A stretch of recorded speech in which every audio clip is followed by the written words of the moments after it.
Hello, Assalamu alaikum. This is Mohammed Abir. उम्मीद आप लोग सब खैरियत से होंगे। I am here with PSX closing bell as on 1st April हमारे पास जो नया मंथ स्टार्ट हो गया है, तो उसके हमारे हमारे पास जो फर्स्ट डे है, केसी 100 इंडेक्स ने अगेन अपनी जो डेली करेक्शन है, वो कंटिन्यू रखी since making a high of around 67,000 index points mark. और मैंने पहले भी आपकी चीज़ बताई थी कि मार्केट रमज़ान के महीनों में इसी तरीके से रहती है। ऑल्दो 67,000 का मार्क इसने टेस्ट किया, टेस्ट करने के बाद हमेशा ये होता है कि अपने नए हिस्टोरिकल हाई पे जाने के बाद इंडेक्स अमूमन करेक्शन देता है। और अभी जो इस वक्त मोमेंटम है मार्केट में, वो बहुत ज़्यादा वॉल्यूम हमारे पास इंक्रीज़ नहीं है। और कल हमारे पास कुछ न्यूज़ आई हैं ओवर द पीरियड वीकेंड के ऊपर, जिसका इम्पैक्ट हमने मार्केट के अंदर देखा है। ऑल्दो वो कुछ सेक्टर्स के लिए पॉजिटिव सिनेरियो ज़रूर है, पॉजिटिव डेवलपमेंट ज़रूर है। लेकिन ओवरऑल अगर मैं और आप as an investor considering Ramzan और कंसिडरिंग कंसिडरिंग इन्फ्लेशन की अगर हम बात करें, तो उसमें बहुत ज़्यादा एहतियात करने की ज़रूरत होती है। और हमें भी पता है, मुझे मेरे और आपके रमज़ान में ऑब्वियसली कंसिडरिंग आगे ईद आ रही होती है, तो जो प्रेफ़रेंस है वो काफ़ी हद तक चेंज आती है। तो मार्केट में हम बहुत ज़्यादा इन्वेस्टमेंट और वॉल्यूम नहीं देखते। दैट बीइंग सेड, आज मार्केट के अंदर कुछ पहले मैं न्यूज़ का डिस्कशन करूँगा, जिस न्यूज़ का ऑब्वियसली मार्केट इम्पैक्ट ले सकती है। और इंडस्ट्रियल इम्पैक्ट हमारे ऊपर इंडस्ट्रियल जो उसका इम्पैक्ट है, वो आ रहा है। उसकी वजह से मार्केट के अंदर हमने आज सर्टेन नेगेटिव मूवमेंट देखी है। एक्सचेंज रेट की बात कर लें, तो ये अच्छी बात है कि हमारी जो पीकेआर की स्टेबिलिटी है, वो काफ़ी हद तक हमारी बहुत सारी कंपनीज़ हैं जो कि ऑब्वियसली जिनके कॉन्ट्रैक्ट्स होते हैं यूएस डॉलर्स में कॉन्ट्रैक्ट होते हैं, या अलग-अलग करेंसी में कॉन्ट्रैक्ट होते हैं। तो प्राइस वॉलेटिलिटी और आपकी करेंसी की वॉलेटिलिटी जो होती है, वो फिर ऐसे इंडस्ट्रीज़ को, ऐसी कंपनीज़ को बहुत ज़्यादा इम्पैक्ट करती है। और इसमें सबसे ज़्यादा इम्पोर्टेंट जो कंपनी होती है, वहाँ पर टेक्नोलॉजी आईटी कंपनीज़ होती है। वो कंपनी जो अपनी सर्विसेज़ लोकली यहाँ से इंटरनेशनली एक्सपोर्ट कर रही हो, तो उनके अंदर भी हमें नज़र आता है। और ऑब्वियसली टेक्सटाइल एक्सपोर्ट भी होती है, बहुत सारी चीज़ें होती हैं, जिसका करेंसी फ्लक्चुएशन की वजह से काफ़ी ज़्यादा नेगेटिव इश्यू आता है। सो दैट बीइंग सेड, पीकेआर जो है वो हमारे पास स्टेबल 277 278 पे जो है वो इस वक़्त सस्टेन करता हुआ हमें नज़र आ रहा है। कल के दिन अनफॉर्चुनेटली जो एक्सपेक्ट किया जा रहा था कि 1st अप्रैल से जो हमारे पास न्यूज़ आना शुरू हो गई थी कि जो पेट्रोलियम प्राइसेज़ हैं, वो इंक्रीज़ कर दी जाएँगी। और हमेशा मैंने आपको ये चीज़ बताई है, और ये बहुत सिंपल सा रूल है कि किसी भी मुल्क में जब भी पेट्रोलियम प्राइसेज़ बढ़ाई जाती हैं, कंसीडरिंग कि इंटरनेशनल मार्केट में अगर ऑयल महँगा मिल रहा है, तो वहाँ से महँगा ऑयल जब इम्पोर्ट होगा, तो ऑब्वियसली उससे उस ऑयल से बनने वाली जो भी रिलेटिव चीज़ें होती हैं, वो उसी हिसाब से फिर उनकी जो कॉस्ट है, कॉस्ट ऑफ प्रोडक्शन है, वो बढ़ जाती है। कॉस्ट ऑफ प्रोडक्शन बढ़ती है, तो एंड रिज़ल्ट जो एंड प्रोडक्ट होता है, वो भी महँगा होना शुरू हो जाता है। दैट बीइंग सेड, हमारे पास 1st अप्रैल को ईद से 9-10 दिन पहले जो है वो हमारे पास इन्फ्लेशन की जो आग इस वक़्त जल रही है, उसमें मज़ीद जो है उसका चूल्हा मज़ीद तेज़ करने के लिए जो जो पेट्रोलियम प्राइसेज़ हैं, वो यहाँ पे हमारे पे बढ़ा दी गई हैं। तकरीबन 9.7 रुपीज़ लीटर के हिसाब से पेट्रोलियम प्राइसेज़ बढ़ाई है, जो कि ऑब्वियसली अभी तक के सबसे हायर देन यूजुअल एवरेज जो हमारे पास 1 से 2 रुपए या 3 रुपए बढ़ाया जाता है, अभी तक का हिस्टोरिकल सबसे हाईएस्ट सिंगल डे चेंज है, जो कि 9 से साढ़े 9 तकरीबन 10 रुपए हमें यहाँ पे निकल कर आता है।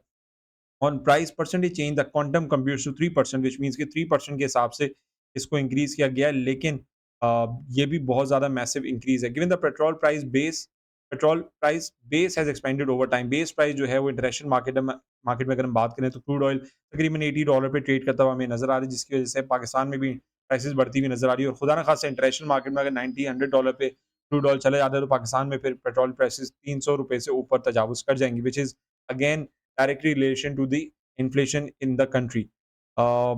हाई स्पीड डीज़ल की प्राइस जो है थोड़ी बहुत कम की गई है, लेकिन ओवरऑल अगर हम देखें, तो मंथली बेसिस पे तकरीबन 2% के एवरेज के साथ इंक्रीज़ हमें फ्यूल प्राइसेज़ होती हुई नज़र आ रही है। Motor fuel and transport services with a combined weight of 4.7% in the CPI basket. Consumer price index एक ऐसा इंडेक्स होता है जिसके अंदर हम तमाम चीज़ों की जो है वो मॉनिटरिंग करते हैं, जिसमें हमारे पास फूड सेक्टर आता है, बेवरेज सेक्टर आता है, क्लोथिंग आती है, हाउसिंग आती है, फर्निशिंग आती है, health, transport, communication, education education, restaurant, miscellaneous हमारे पास सेक्टर्स आते हैं। तो इनके तमाम एनालिसिस करने के बाद हम एक इंडेक्स की वैल्यू देखते हैं, और वो हम देखते हैं कि कंज्यूमर प्राइस इंडेक्स, चीज़ खरीदो-फरोख्त करने वाली जो चीज़ें हैं, उनकी जब पेट्रोलियम प्राइसेज़ बढ़ती है, तो obviously at the end of the day transport cost बढ़ती है। ट्रांसपोर्ट कॉस्ट बढ़ने की वजह से जो प्राइसेज़ है वो इंक्रीज़ होना शुरू हो जाती है। तो ईद का फैक्टर है। ईद आने से पहले हमारे पास ऑलरेडी इन्फ्लेशन जो है वो बढ़ती हुई हमें नज़र आ रही है। ऑल्दो मार्च के मंथ में अगर हमारे पास कंज्यूमर प्राइस इंडेक्स डेटा की बात करें, तो 21 महीने का लोएस्ट फिगर जो है 20.7% की जो है वो हमें रिटर्न दिखाता है। जो उसकी रेटिंग है बेसिकली वो हमारे पास निकल कर आती है।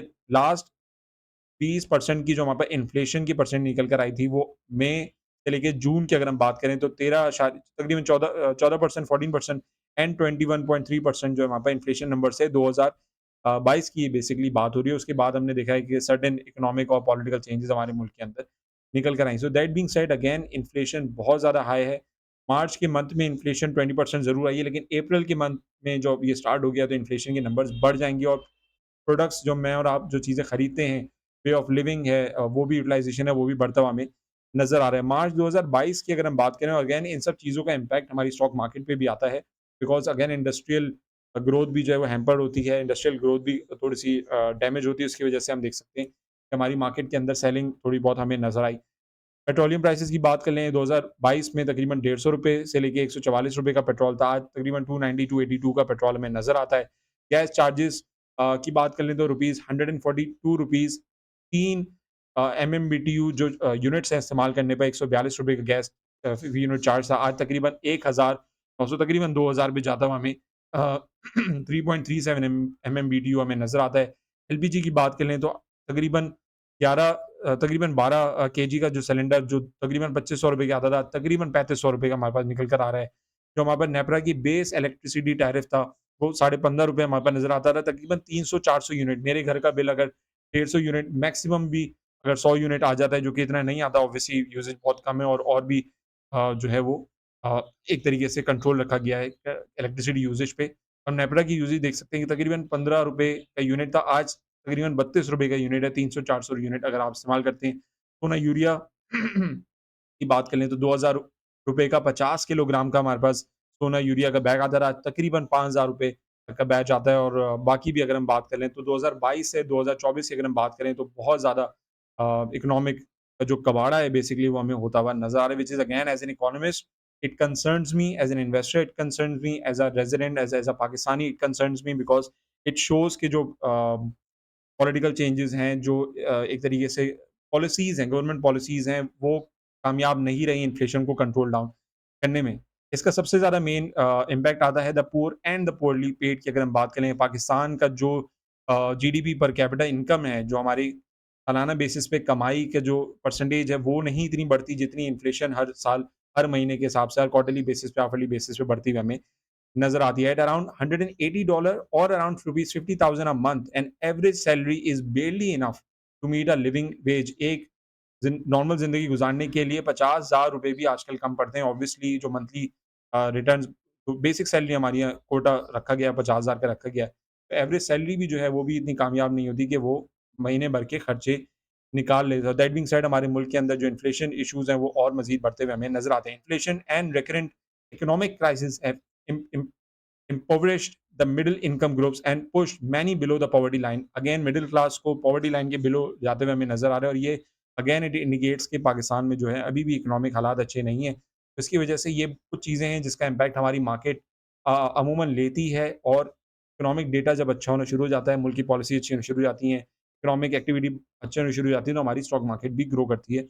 Although relatively investment point of view से देखा जाए तो हमारी मार्केट अभी भी फंडामेंटल्स के हिसाब से काफ़ी चीप है बिकॉज़ हालात अच्छे होना शुरू हुए, कंपनीज़ अपनी इंडस्ट्रियल वर्किंग शुरू करी, ऑब्वियसली कंपनी की ग्रोथ आना शुरू हो जाएगी और ग्रोथ आई तो यहाँ से करंट प्राइसेज़ स्टॉक मार्केट में बहुत सारी कंपनीज़ की बढ़ते हुए हमें नज़र आएँगे। तो ओवरऑल मार्केट के अंदर आज हमने देखा है कि इंडेक्स जो है वो again it closed eight 66,700 points mark, तकरीबन 208 पॉइंट्स इसने लूज़ किए और 79.7 मिलियन का वॉल्यूम हमें नज़र आया जो कि बिल्कुल भी मार्केट को किसी भी डायरेक्शन में मूव करने के लिए काफ़ी नहीं है। ऑल्दो आज 67,000 का हाई मार्केट ने ओपनिंग टाइम में ज़रूर अचीव किया लेकिन अगेन जो भी इस वक़्त डेवलपमेंट्स हैं, इकोनॉमिक डेवलपमेंट उसकी वजह से मार्केट के अंदर हमने दोबारा सेलिंग फेज़ जो है वो देखा।